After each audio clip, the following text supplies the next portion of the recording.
Hey, what's going on? Sean here. So today's video is going to be about how to read a crowd.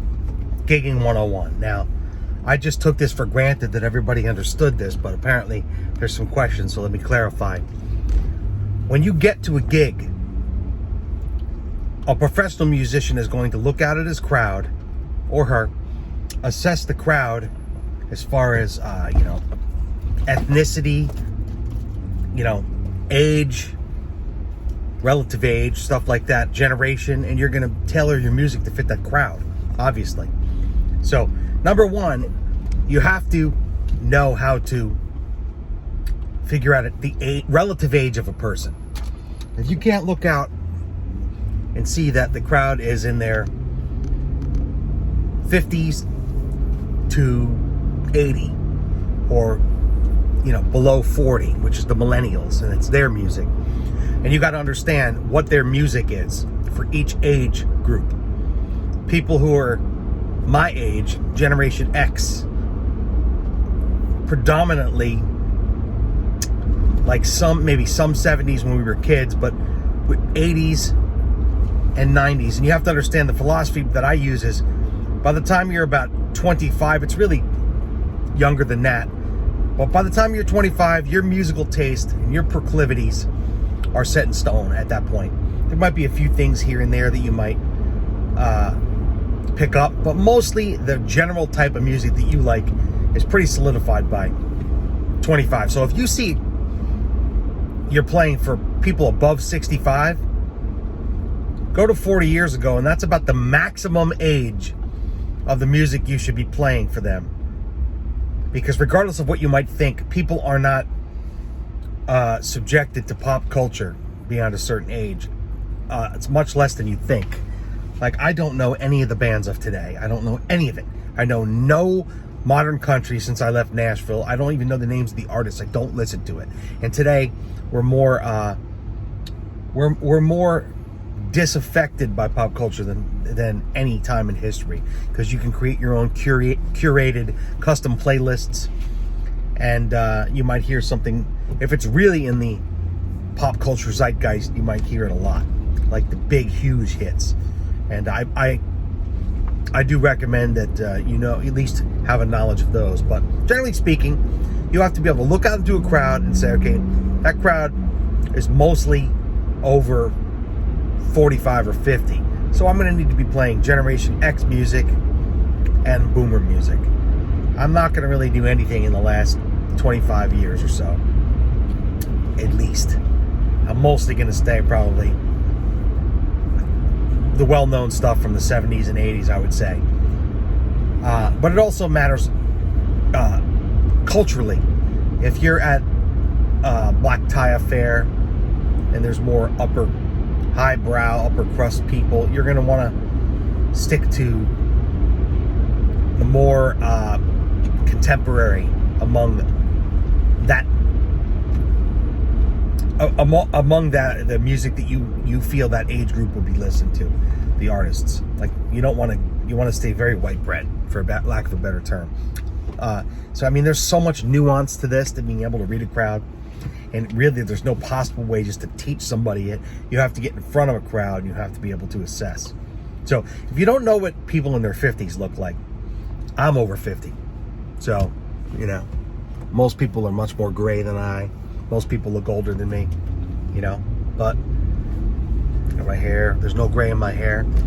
But generally speaking, you got to be able to have a good knowledge. So I would just, Google or look at pictures of people in various ages, understand what the generations are. What does it mean to be Generation X? What does it mean to be a millennial?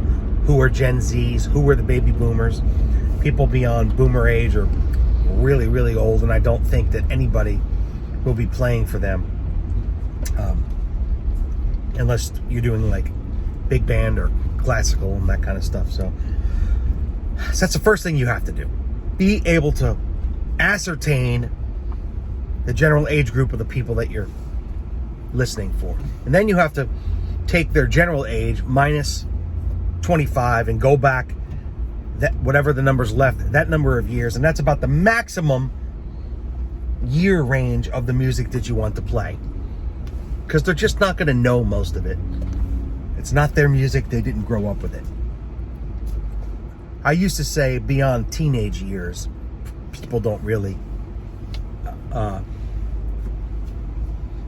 go beyond teenage years as far as their taste in music, but I picked up some things in my 20s, I'd have to say, so I amended that. Okay, after you have ascertained the age or the ages of your crowd, you need to know the material to play for that age group. And you need to stick with relatively popular stuff. It doesn't have to be the most played out stuff in the world, like Margaritaville or something like that, Brown Eyed Girl, but it has to be known enough so people can bob their head to it, maybe tap their foot, tap their fingers on the table to it. You don't want to play obscure stuff. So, I mean, the moral of this story is you're not walking into a gigging setting and just myopically looking down at your song list and methodically going through your list and playing a tune based on nothing but, I don't know, but maybe trying to warm up your voice or your hands or whatever. I mean, that you have to take that into account too. I mean, I don't start out with Hotel California, even though I know everybody knows it.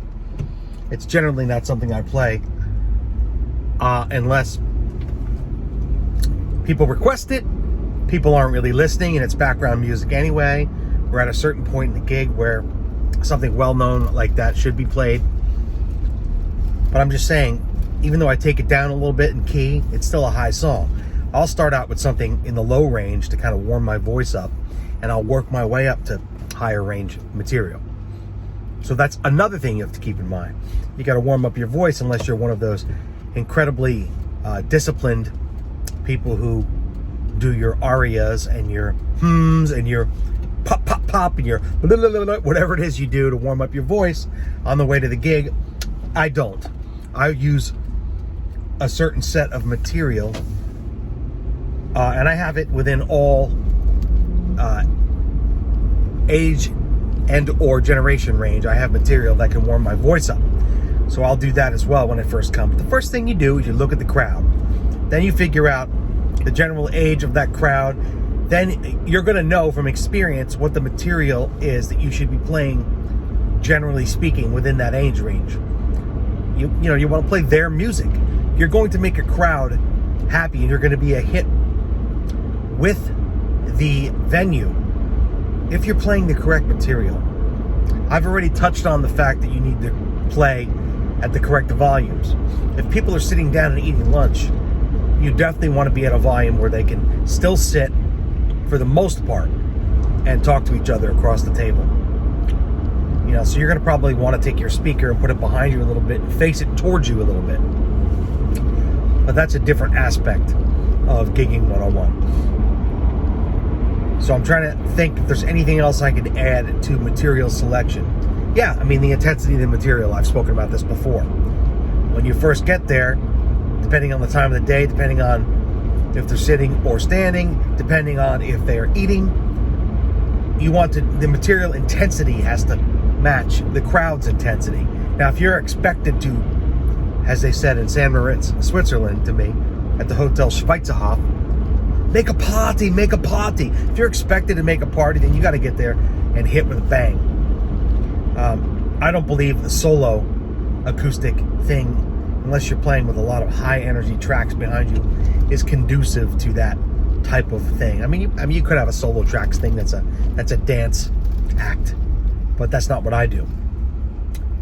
So I hope this helps you out. It's a little bit on music selection as per the crowd, per the gig, and so we'll keep going from here. All right, please like and subscribe, share the video, let me know if it helps you.